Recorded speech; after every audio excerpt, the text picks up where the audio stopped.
Good morning from Little Creek Bee Ranch. We have another lesson this morning that we wanted to share with everyone. Maybe this will help somebody. Some tips and tricks on mating nukes and getting bees in cages and queens, etc. What you're looking at is a mating box. This is just a small box that you put some bees in.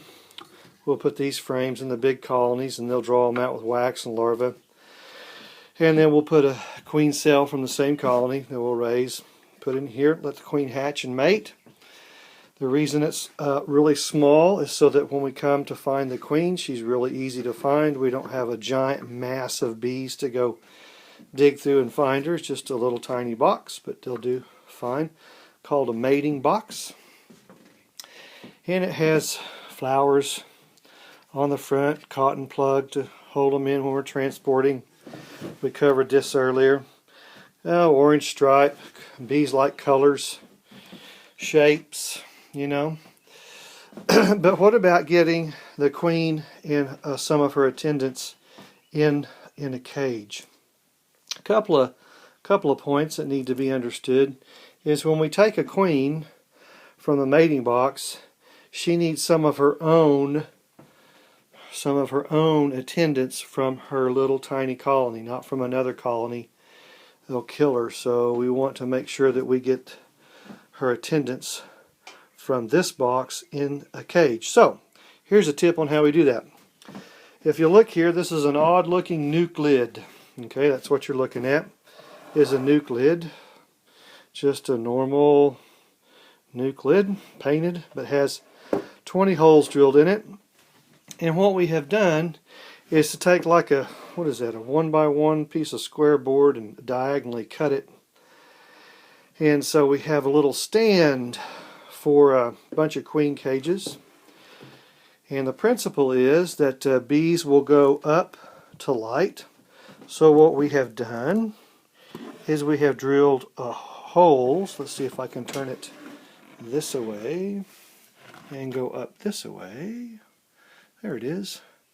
And the holes are angled so that the queen cages can rest over the holes.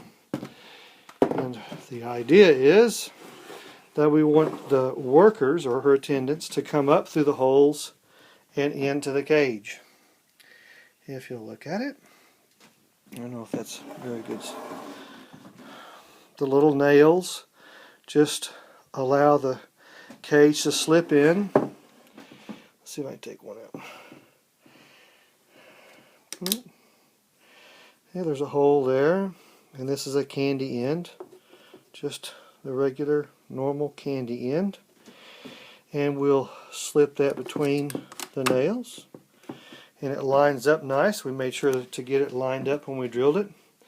Now we'll get them all lined up nice and pretty. And what we'll do is we'll take a spacer, because if I set this lid right on top of the mating box, it's so flat on there the bees don't have much room to get curious about the holes. So this is a temporary spacer. That's all that is, temporary spacer. And we'll take the lid and put it right on top. Wow. Right on top of the mating box. Ta-da! And we can go ahead and plug these other holes. We'll have cages all through here. There would be, what, 1, 2, 3, 4, 5. So there would be 10 cages, and that's the mark at where it covers the mating box. So I'll even slide it back a bit. And what we'll do is we'll give them, I don't know, 30 minutes, or I don't know how long it takes, maybe less, maybe more. And all we need is a few. So out of those 10, there will be a couple of cages that have at least 2 or 3 attendants in there.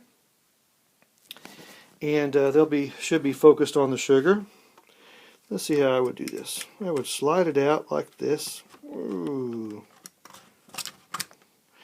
And you can get your thumb under there. And now you got some attendants in. I just don't care to pick them up and get my fingers stung. Yeah, you can pick them up by the wings and put them in. Or you can devise you a little system like this. They just slip in. Yep. And it's kind of a numbers game and odds game. I'll give them 10, and we'll see which ones fill up until I get 3 or 4 attendants in there. And then once the attendants are in, you can roll it out. Let's see how. Another way, you can roll it out quick enough and get your thumb over the end. And if you want the queen in, so thumb stays over, and the queen, you want to cover it with your hand, and with your right hand, the queen has handles. They're called wings, and you point her butt to the hole, or point her head to the hole and tip her butt. She'll go right in the hole. It needs to be dark, upright like this. You just open your thumb and boop, she ought to go in. You might lose a worker, but you'll get her in there. Dark. Queens love dark. This is a weird thing. See, you're set up like this. Watch this. The workers like light. They're curious. So we're using their curiosity against them. And we can quickly get that out, quick enough that we won't lose too many workers. Now we want to use the dark. We're going to use the dark. Oops. Now we'll hold it this way and use the dark for the queen, because the queens love dark. And we'll roll our thumb, boom, and she goes. Might lose a worker, whatever. And then she's in, and you can go ahead and cork it. Trial and error, trial and error. Might not work the first time. But otherwise, you can pick up the workers by hand and put them in. You can do that. Or you can just devise you a little method here. I thought this is pretty cool. We're going to use more of this. We made this several years ago. But that's a way. The key is the workers have got to be from her own colony, so you can set that up and play with that. You can practice by picking up drones by their wings, and do it that way. But you just can't toss a queen into another colony.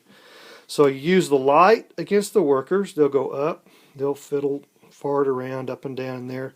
Catch till there's 3 or 4. There's 3 or 4. Be 3 or 4 in there.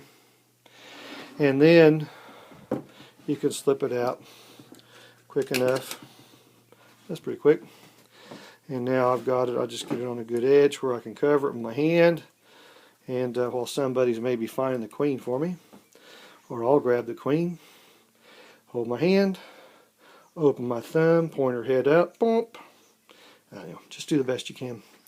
There. I hope that helps somebody. Kind of some tips.